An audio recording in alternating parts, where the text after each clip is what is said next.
الباكيك 41 سنة من الخدمة والعمالة لتركيا بعد مرور 41 عام على التأسيس والتضحية ب40 ألف شهيد من الشباب والوطنيين الكرد. لم تستطع الباكيك لغاية الآن تحرير 40 مترا من أرض شمال كردستان، فالشعب الكردي ومنذ 100 عام وهو يناضل ويقاوم ضد احتلال الدولة التركية. ومع أن المجتمع الكردي وبالأخص في شمال كردستان لم يشعر بلذة شعور القوم نتيجة سلطة الخلافة العثمانية والسلطات العشائرية والدينية، وأن ينظروا للمسائل القومية كباقي شعوب المنطقة، إلا أنهم استطاعوا أن يحكموا بعض أجزاء كردستان ضمن حدود إمارات كردية مستقلة على مر التاريخ. وبعد سقوط الإمبراطورية العثمانية وتقسيم تركتها بين الدول الإمبريالية واقتطاع أجزاء كبيرة منها ونشوء دول حديثة وأخرى قومية على أنقاض الإمبراطورية، تم إهمال الشعب الكردي وهضمه كما هو الحال دائما من قبل الدول الإمبريالية والجارة والتي تعد كأصدقاء للشعب الكردي. وتم تقسيم وطنهم على 4 دول: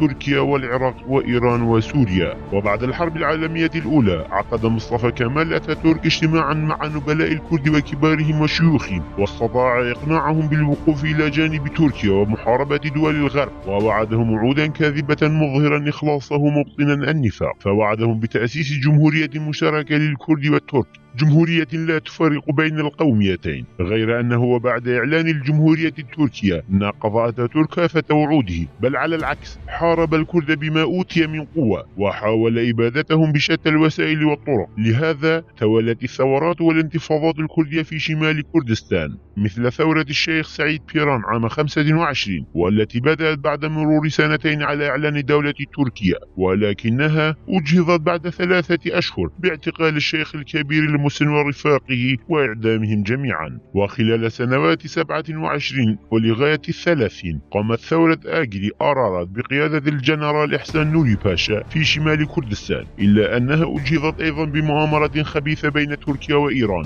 وقام بعدها السيد رضا ديرسمي بثورة في ديرسم بشمال كردستان عام 37، إلا أنها أيضا منيت بالفشل لأسباب جمة، على رأسها مؤامرة تركية خبيثة، وتم إعدام السيد رضا ورفاقه وابنه الصغير. وبعد إفشال هذه الثورات وبالأخص ثورة الجنرال إحسان نوري باشا في جبال أرارات، قال تركيا بأنها أبادت الروح الثورية في الكل، مدعية بأنها وضعت الإسمنت على تربة الدولة الكردية وأنها لن تقوم أبدا. وبعد هذه الثورات التي تحدثنا عنها قامت بعض التنظيمات والأحزاب الصغيرة في شمال كردستان بين الأربعينيات ولغاية السبعينيات، غير أنها لم تستطع أن تؤثر بشكل كبير على الدولة التركية، كما أنها لم تستطع إيجاد دور بارز لها في الحركة التحررية الكردستانية.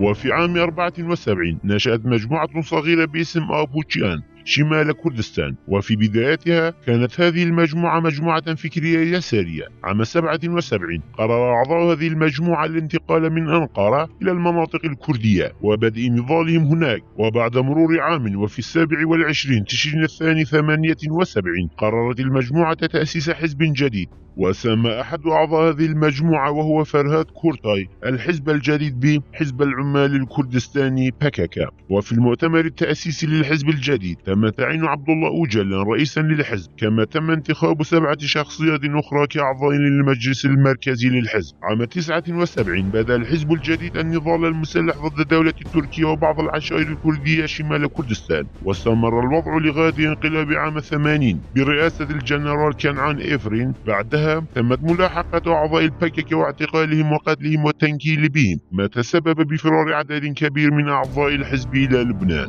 وفي عام 84 أسست الباكيك قوات تحرير كردستان الحركة، وفي 15 من شهر آب نفس العام بدأت الباكيك وبشكل رسمي الحرب الفعلية وبقيادة معصوم كركماس المعروف باسم هضال عقيد ضد الدولة التركية في منطقة أورها وشمزنان. وفي المؤتمر الثالث في عام 86 قررت الباكيك تغيير قوات تحرير كردستان إلى جيش تحرير شعب كردستان وتأسيس أكاديمية معصوم كركماس العسكرية. وفي عام 93 وخلال مؤتمر صحفي في سهل البقاع بلبنان أعلن عبد الله أوجلان عن هدنة مع الدولة التركية، ولعدم التزام تركيا ببنود الهدنة تم إفشالها. وفي تسعينيات القرن المنصرم والتي تعرف بأشد سنوات النضال المسلح في تاريخ الباكيك ضد الدولة التركية والتي تمتد لسنة 99، إلا أن أنها بدأت بالهدوء التدريجي بعد اعتقال زعيم العمال الكردستاني عبد الله أوجلان في 15 من شباط 99 في العاصمة الكينيا نيروبي. وقد عقدت الباكيكا منذ تأسيسها 11 مؤتمرا، كما أعلنت ومن طرف واحد عن 9 هدنات لوقف الحرب مع الدولة التركية، وغيرت شعارها 3 مرات. ومنذ تأسيسها ولغاية الآن فقد تم تدمير وتهجير أكثر من 4000 قرية في شمال كردستان نتيجة حرب الباكيكا مع الدولة التركية. ووفق أقوال دوران كاركون عضو الهيئة التنفيذية للباكيكا والعضو القيادي لمنظومة المجتمع الكردستاني أنه نتيجة الحرب ضد الدولة التركية فقد لقي أكثر من 40,000 من أعضاء وأنصار الباكيكا والكرد مصرعهم في شمال كردستان. والأسئلة التي تطرح نفسها هنا هي: بعد 21 عام من النضال والتضحية ب40,000 شهيد، هل استطاعت الباكيكا تحرير 40 مترا من أرض شمال كردستان؟ لماذا أنهت الباكيكا كفاحها المسلح ونضالها لتحرير كردستان الكبرى وأصبحت تطبق أجندة الدولة التركية للقضاء على الكرد الوطنيين المخلصين؟ على أي أسس تعتبر الباكيكا نفسها الوريثة الشرعية لكافة أجزاء كردستان؟ تلك الباكيكا التي لم تحرر 40 مترا من أرض كردستان؟